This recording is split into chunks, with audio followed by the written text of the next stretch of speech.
With the United States hosting the Copa America in 2024 and hosting the upcoming World Cup in 2026, our golden generation is now getting to the point where we estimated that our time has come to really compete on an international level. Is this finally the time where the United States makes major progressions at a world tournament, or is it just a bit too far for the national team? All that and more as I look to preview the United States Copa America hopes for this summer. Don't forget to like, comment, and subscribe. All that now next. Let's go! I'm really in my zone.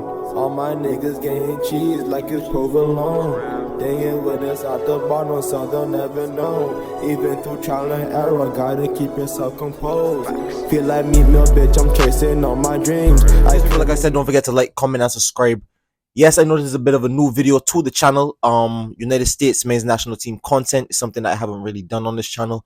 But if you guys are open and interested in this type of content, don't forget to leave a like and leave a comment down below and let me know if you want to see more of this and I could cover the whole Copa America. But I just thought, going based off of last night's result and the last two results for the United States men's national team, playing very competitive opponents, it's really begged me to question of how far this team can really go, because I mean, it's really interesting, honestly. It's really interesting seeing that I've watched this team for years now, and I know y'all guys haven't seen me cover the United States men's national team for a while. So let me just jump into how long I've been watching this team and how long I've been covering this team. My first experience watching the men's national team was 2010. Watching that World Cup and watching Landon Donovan and Clint Dempsey and living in America and witnessing that history for the United States men's national team. And growing up, and ever since I followed this team, living in Barbados and even following the national team, it's been a weird one because I followed this team through missed World Cups, through ups and downs and poor performances at international level, not winning Gold Cups when you should have, getting knocked out by opponents you shouldn't have, losing to opponents you shouldn't have. But I've also seen massive highs over the last few years under Greg Berhalter, winning trophies, Christian Pulisic stepping up as a leader, Tyler Adams, Weston McKennie growing into leadership roles in that midfield, Yunus Musa coming through at Arsenal, a player I liked who developed and is now playing for the national team. Balogun, same thing, played for Arsenal, playing for the national team.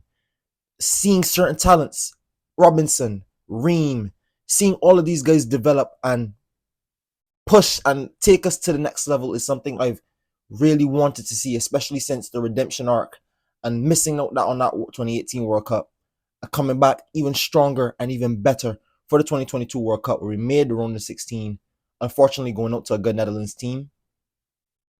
And then we're here now at the Copa America, looking to build and looking to go into the massive World Cup in 2026, which we will again be hosting. So now you know how long I've been following the team and my history of being in and around the team and following certain players in this team. Let's really get into what I think about this Copa America. Now, going into the Copa America, the US off the back of winning Gold Cups, winning the Nations League three straight times, I should say, winning the Nations League. And we look at an impressive side in CONCACAF. In CONCACAF, we've probably been the best team in that region for a while now.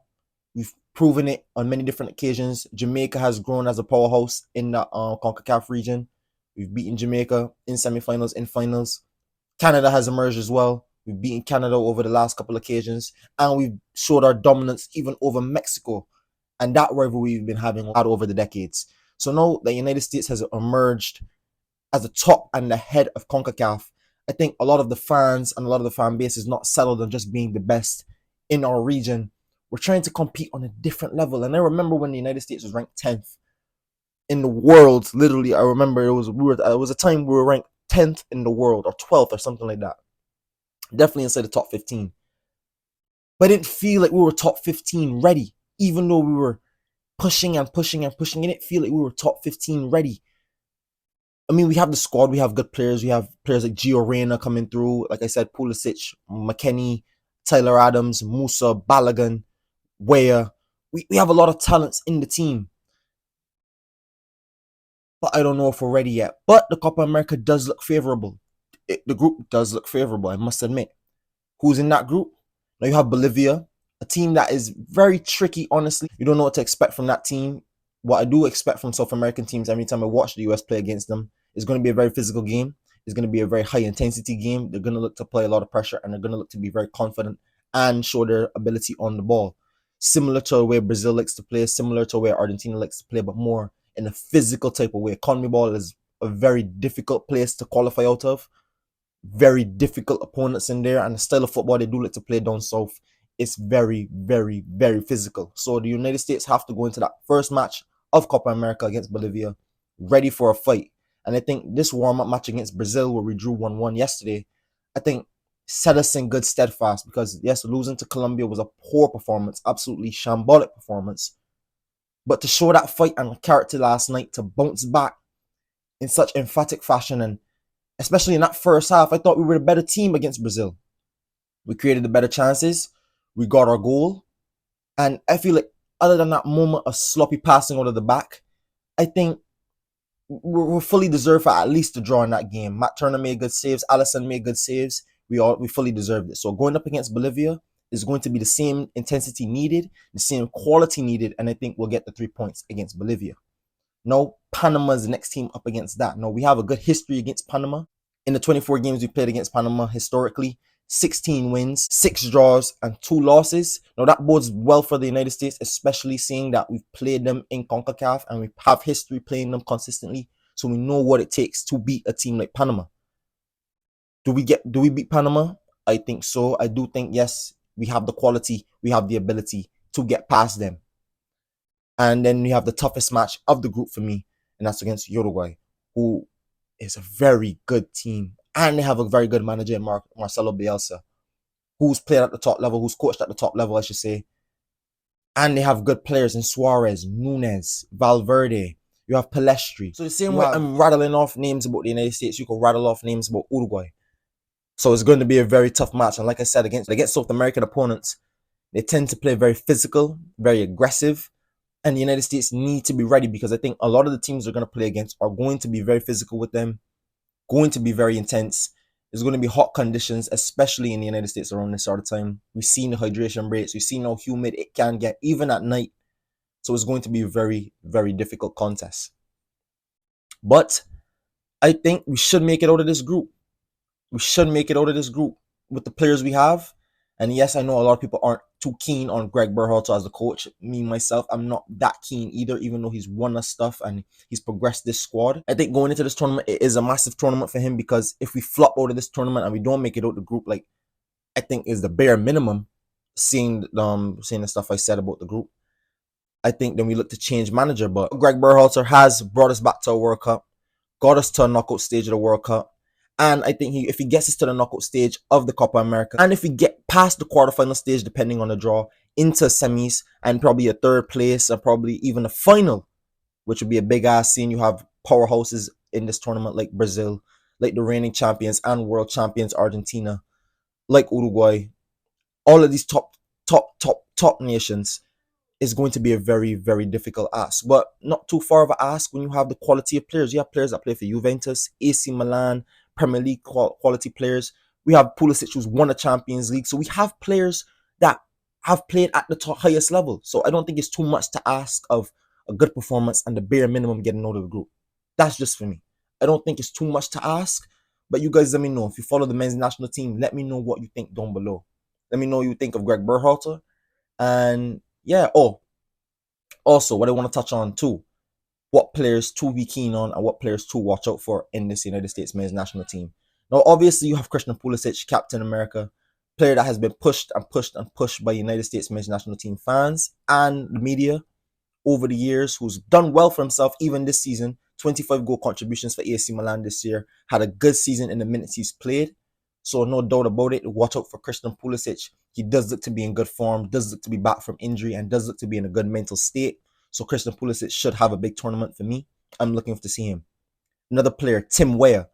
I've always been a big fan of Tim Weah. I thought Tim Weah is someone who brings something different. He plays on the right wing, but he's also very direct. Likes to break down the right-hand side, get crosses in, also link up the play and find runners from midfield.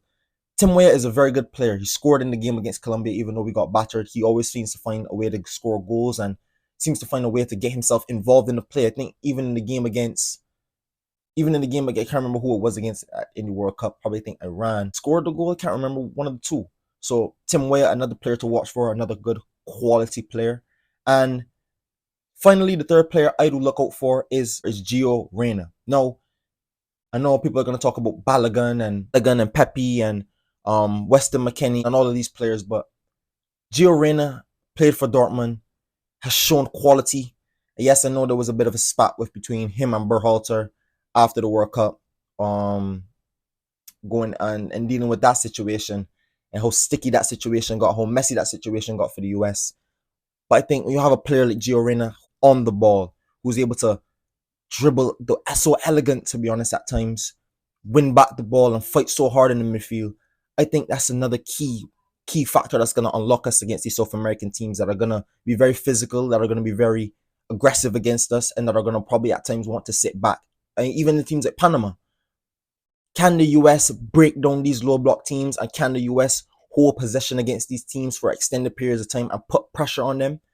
Players like Weah, Gio Reyna, and Pulisic are going to be crucial because there are wing players who are going to support us and give us those options and putting balls into the box, to find players like Balogun and to find players like Pepe who thrive on service, but also players like Gio Reyna who's able to pick it up in those pockets of space and influence the attack, are going to be key for us if we're going to get anywhere in this tournament. And big shout out to Matt Turner yesterday, because I'm an Arsenal fan, another player who's played for Arsenal in the national team. Matt Turner, I was a big fan of. I was kind of sad that we let him go, but seeing the season he had this year in the Premier League, I was kind of skeptical, honestly, about him going into the tournament. But he's always managed to play well for the US. He's always managed to play well for the US. I will say that.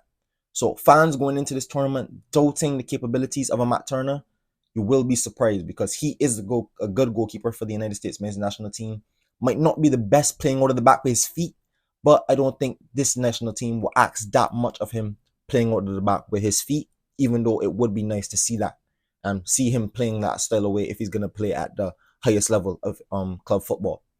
But no doubt about it, the United States men's national team have a lot going for them. We have good talents and we have a good group. Let's hope that the luck of the draw favors us and we get out of the group and we have a favorable draw and progress far and deep into this tournament. Now, ladies and gentlemen, let me know what you guys think about the United States men's national team chances. Let me know what you think about this group, and let me know how far you think we can go in this tournament, and let me know who you think will win the Copa America. Don't forget to like, comment, and subscribe. We're on the road to 1,000 subscribers. Subscribe to the channel for all Arsenal content and for all the US men's national team content coming up for the Copa America. And I'll catch you guys on the next one. Peace.